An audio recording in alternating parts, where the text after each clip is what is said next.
What's good, my K squad? Welcome back to yet another reaction video. Today we are going to be reacting to George Carlin, Religion is Bullshit. So shout out to you for requesting this video. Someone said, you seem to be religious. React to George Carlin. You know, God's still the homie. So don't come for my mans. But in the bullshit department, And this is how we started. Can't hold a candle to a clergyman. Because I gotta tell you the truth, folks. I gotta tell you the truth. When it comes to bullshit, big time, major league bullshit, you have to stand in awe of the all-time champion of false promises and exaggerated claims, religion. No contest. No contest. Religion easily has the greatest bullshit story ever told. Think about it. Religion has actually convinced people that there's an invisible man living in the sky who watches everything you do every minute of every day. And the invisible man has a special list of 10 things he does not want you to do. And if you do any of these 10 things, he has a special place full of fire and smoke and burning and torture and anguish, where he will send you to live and suffer and burn and choke and scream and cry forever and ever till the end of time. But he loves you. He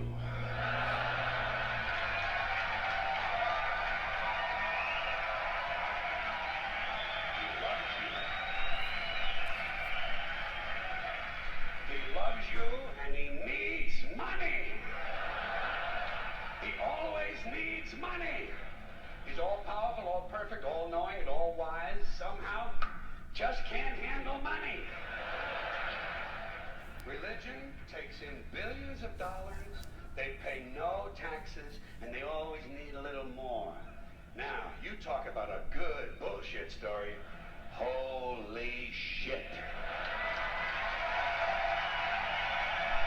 First of all, what is God gonna do with money anyways? He is higher than all of us.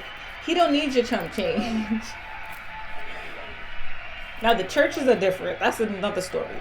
But I want you to know something. This is sincere. I want you to know, when it comes to believing in God, I really tried. I really tried. I tried to believe that there is a God who created each of us in his own image and likeness, loves us very much, and keeps a close eye on things. I really tried to believe that, but I gotta tell you, the longer you live, the more you look around, the more you realize something is fucked up. Something is wrong here. War, disease, death, destruction, hunger, filth, poverty, torture, crime, corruption, and the ice capades. Something is definitely wrong. This is not good work. If this is the best God can do, I am not impressed. Results like these do not belong on the resume of a supreme being. This is the kind of shit you'd expect from an office temp with a bad attitude. But just between you and me, in any decently run universe, this guy would have been out on his all-powerful ass a long time ago. By the way, I say this guy because I firmly believe, looking at these results, that if there is a God, it has to be a man. No woman could or would ever fuck things up like this.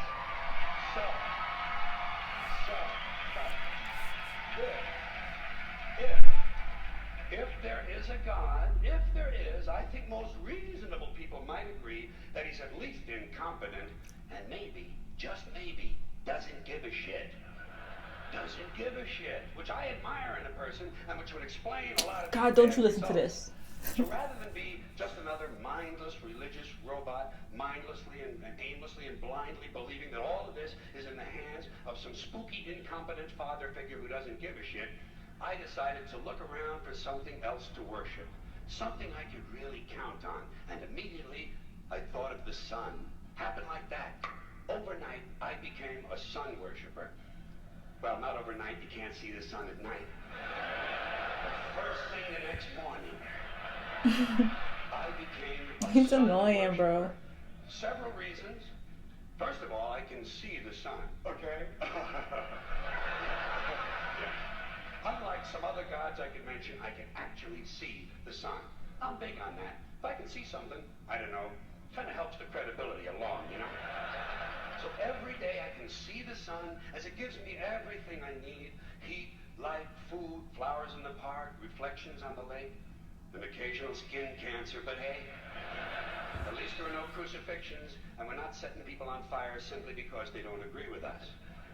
Sun worship is fairly simple. There's no mystery, no miracles, no pageantry, no one asks for money, there are no songs to learn, and we don't have a special building where we all gather once a week to compare clothing. And the best thing about the sun, it never tells me I'm unworthy. Doesn't tell me I'm a bad person who needs to be saved. Hadn't said an unkind word. Treats me fine. So I worship the sun, but I don't pray to the sun. Know why? I wouldn't presume on our friendship. It's not polite. I've often thought people treat God rather rudely, don't you? Asking trillions and trillions of prayers every day, asking and pleading and begging for favors. Do this, give me that, I need a new car, I want a better job. And most of this praying takes place on Sunday, his day off. It's not nice, and it's no way to treat a friend. But people do pray, and they pray for a lot of different things. You know, your sister needs an operation on her crotch. Your brother was arrested for defecating in a mall. But most of all, you'd really like to fuck that hot little redhead down at the convenience store. That's what y'all pray about? Patching the club foot. Huh? Can you pray for that? I think you'd have to. And I say, fine, pray for anything you want. Pray for anything. But what about the divine plan? Remember that? The divine plan. Long time ago, God made a divine plan. Gave it a lot of thought, decided it was a good plan, put it into practice. And for billions and billions of years, the divine plan has been doing just fine. Now you come along and pray for something. Well, suppose the thing you want isn't in God's divine plan. What do you want him to do? Change his plan? Just for you? Doesn't it seem a little arrogant? It's a divine plan. What's the use of being God if every rundown schmuck with a $2 prayer book can come along and fuck up your plan? $2 schmuck. That's another problem you might have. Suppose your prayers aren't answered. What do you say? Well, it's God's will. Thy will be done. Fine. But if it's God's will and he's going to do what he wants to anyway, why the fuck bother praying in the first place? Seems like a big waste of time to me. Couldn't you just skip the praying part and go right to his will? It's all very confusing. So to get around a lot of this, I decided to worship the sun. But, as I said, I don't pray to the sun. You know who I pray to? Joe Pesci. Who? Joe Pesci. Joe Pesci. Two reasons. First of all, I think he's a good actor, okay? To me, that counts. Second, he looks like a guy who can get things done. Aww. Joe Pesci doesn't fuck around. Doesn't fuck around. In fact, Joe Pesci came through on a couple of things that God was having trouble with. For years, I asked God to do something about my noisy neighbor with the barking dog.